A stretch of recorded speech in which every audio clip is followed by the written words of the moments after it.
name's Michaella. I'm a nutritionist and I have PCOS, stage 4 endometriosis, and I've also fully recovered from fibromyalgia. So I'm coming and making this video to discuss my personal experiences with stage 4 endometriosis specifically, how I got that diagnosed and what my plans are moving forward with how to manage that from a diet and lifestyle point of view. Over the years, I've been able to manage my PCOS successfully in that way and have made a full recovery from my fibromyalgia, which was very debilitating.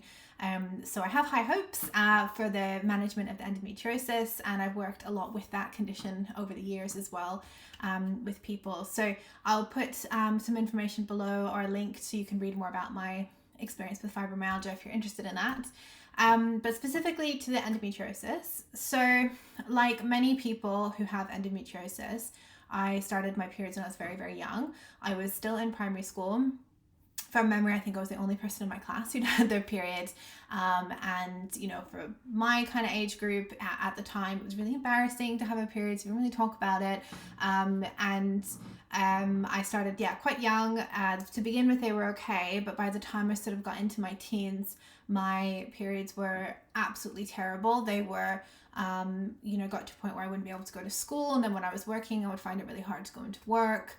It'd be really, really heavy, really debilitating as far as the pain. That was definitely when I had the fibromyalgia symptoms. When I would have my period, that would be much worse. Because I got into nutrition sort of in my early 20s, and I'm in my 30s now, I started changing my sort of diet and lifestyle a lot to accommodate the fibromyalgia side of things, which in turn lent itself into hormone management. So my periods became much more manageable. So I didn't have a lot of the typical endometriosis sort of really painful periods. So my periods were and are about 4 days or so. They're pretty light. I wasn't, for the most time, wouldn't need any kind of painkillers or anything like that. They felt pretty sort of quote unquote normal. But the symptoms that I was having led me eventually to A&E, and I had to get diagnostic laparoscopy done. And I'll get a little bit more into that in a minute. So with my cycles, because I was doing a lot to manage the PCOS side of things, again, I think that was lending itself into a lot of support as far as the actual periods themselves. Of course, the protocol that you would do with someone, or I would do clinically with someone who has endometriosis, there's some very specific supplements that you wouldn't take otherwise unless you knew that you were working on trying to break down tissue or trying to support the slowing down of tissue growth. So of course I didn't have any of that in my own protocol, but I was taking supplements to support the PCOS side of things. So why did I think that I had endometriosis? So obviously with my job, I work a lot with hormones, and I know that not all of the symptoms that you would get with endometriosis are really obvious. You don't have to be having these terrible, painful periods to have endometriosis. And that was certainly the case with me. I have stage 4, which is the most severe. So where I was starting to be suspicious or sort of start thinking, I wonder if that's what's going on with me. I had fallen pregnant about nearly 2 years ago and had a miscarriage.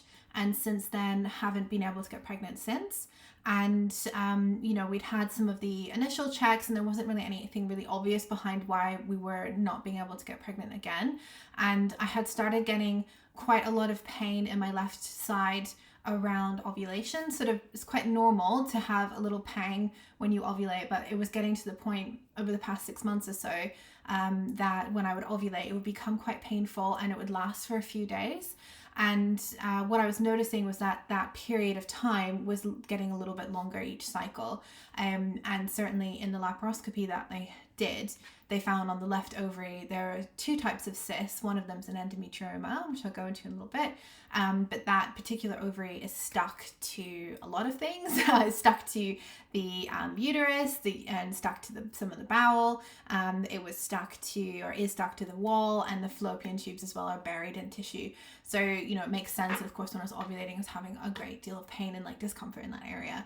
So I had that going on, and then in the past few months I was starting to have not all the time, but sometimes pain or discomfort right up where kind of the ovaries are when I was passing urine or when I felt like I had to go to the bathroom. And occasionally a little bit of pain with passing stool, but not really that often. That wasn't a big symptom for me. So I was having that kind of pain and I was getting really super bloated. And obviously with the job that I have, I know how to eat, you know, from my body. And I was starting to become quite frustrated because I was thinking like, what's going on? You know, I know what I'm doing is, you know I'm eating in the way to support my PCOS and, you know, I've got the right supplements in place there. And, you know, what is it that I'm missing here? And so that's when I started to think, you know, I wonder if it's endometriosis because I have it in my family history and I used to have those really, really terrible periods. And, you know, certainly if I let myself get really stressed, then it would come out in my hormones. So basically what happened is that I had an appointment booked with a gynecologist on the Thursday. And then on the Wednesday, I was working just as normal. Actually, I was doing a client appointment. And then luckily, it was right at the very end of the appointment, I started to get this really, really severe pain in my left hand side and then right sort of down like my central lower like pelvic area. And it was the worst pain that I've had. It was worse than when I had the miscarriage. I've never had any kind of pain like that. And I came out of my office here and I was, you know, crying and I was like doubled over. I could barely speak. It was really, really extremely painful. And so my husband was like, hey, let's go to the hospital straight away. So we went to A&E and then eventually I saw first the nurse and then a doctor and then they weren't sure. So then I saw a gynecologist and then another gynecologist. And then they said, this is, you know, seeming to be a bit complicated. We don't really know what's going on. So then eventually the consultant came through and the consultant was actually the consultant I was due to see the next day. So it was amazing to see her come through because it was someone who I had researched and I felt really confident about working with. And I was really looking forward to meeting with her to, you know, say, look, I think I have endometriosis. Can we look into it? So she did an ultrasound, an intravaginal ultrasound, and she found that the right ovary had a big cyst on it, functional cyst. So that would be in most cases taken care of by the body. And then the left ovary, which is where I was getting a lot of the pain, has something called an endometrioma, which is a cyst that you quite often get with endometriosis. And it sometimes gets called a chocolate cyst. It's basically got lots of kind of like blood through it and it can cause a lot of pain and discomfort. And then there was another cyst there as well. So her theory was the fact that, you know, they found on the ultrasound that your ovaries, they should be up here like this, but mine were so heavy with the cysts, they had tripled in size and they were quite far down. So when I was sitting, I was compressing them and putting that pressure onto the cysts and onto the ovaries themselves. And the fact that I had just started a new cycle just kind of all kicked it off and then, you know, caused that pain. So she had said, you know, there's a concern that you have a twisted ovary, and if that is left to its own devices can become very serious. And because of my age and that I want to have children, she said, look, we need to get you in for surgery as soon as possible. So it was not long and I was getting ready for the surgery, which was pretty scary. I've never had surgery before, and obviously it was completely unplanned and unexpected, so it was a bit of a all hands on deck kind of thing. So I went in for the surgery and they found that the ovary wasn't twisted. In fact, it was all stuck just so much, but we couldn't really be twisting around. But they did find that I had stage 4 endometriosis, so a lot of that sort of stickiness, you know, tissue growth where the ovary was stuck onto the bowel. And then they also found that more centrally the uterus was stuck to the bladder, which is why sometimes I was getting that pain with passing urine. So she'd said, look, we need to do another surgery, a laparoscopy. We're going to go in and do what's called an excision surgery. So with endometriosis, when you have surgery to remove the tissue, there's two things that they do. So one is ablation and one is excision. A way to think about it is if you had a garden, then and say weeds in the garden is the tissue growth, and ablation is like putting the lawnmower over it and just sort of cutting it back, and then an excision is like pulling it out at the root. So that's kind of what I really wanted to do, because my goal within my own health is to, you know, hopefully have this excision surgery as my one and only. And then after that, I'll be thinking about what I can do to try and prevent further tissue growth. And I'll explain towards the end what my plan is around that. So she said, okay, we have to have this other surgery. My concern is that it's inside the bowel, in which case would be a really major surgery that you're going to need.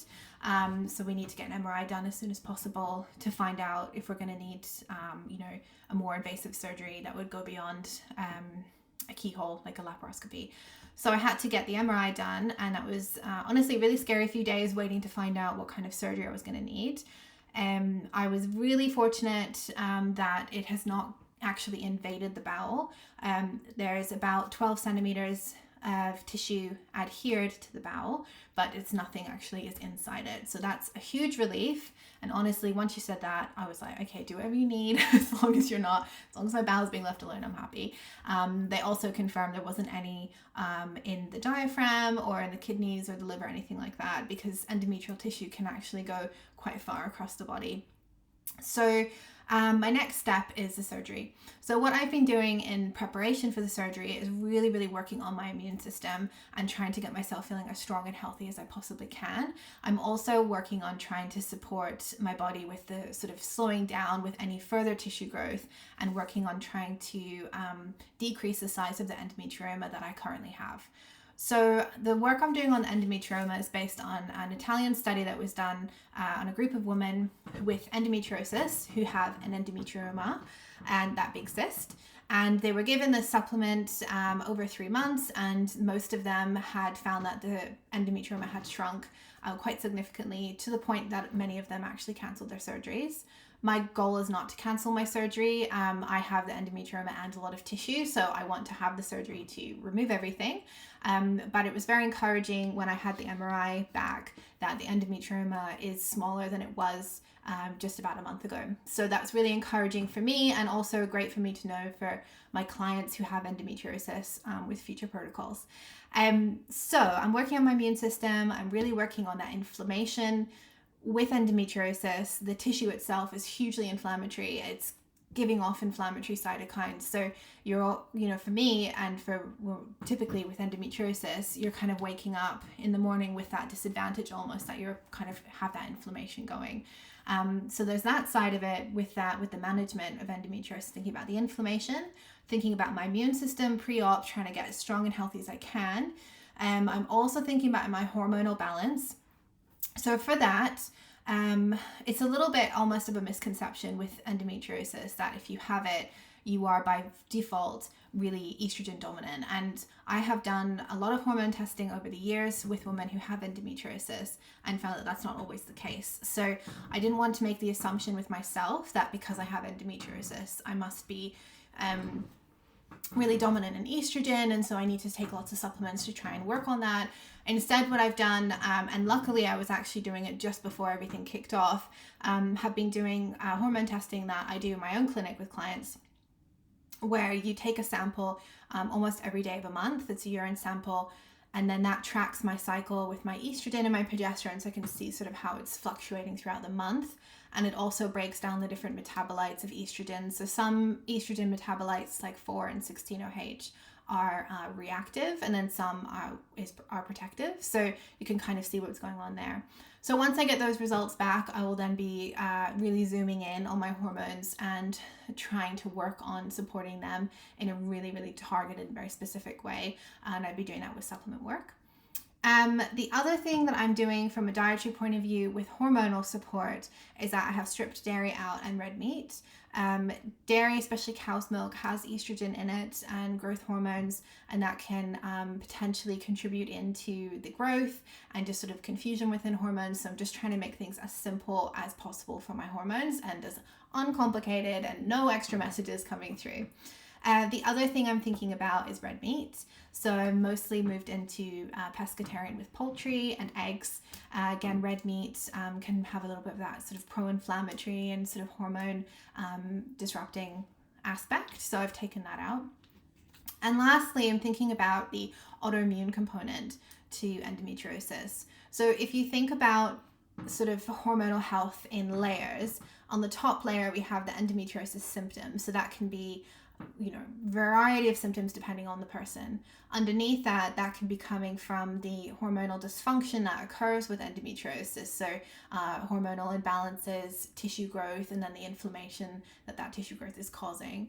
Underneath that, we want to think about all of the different layers that kind of drive that. So we've got the inflammation on one side, we can have the hormonal disruptors on one side, we have the liver and the detox organs that are involved in clearing through hormones, digestion, and then we also have the autoimmune component. So within autoimmunity, if we kind of zoom in on that layer, we have the autoimmune imbalance here.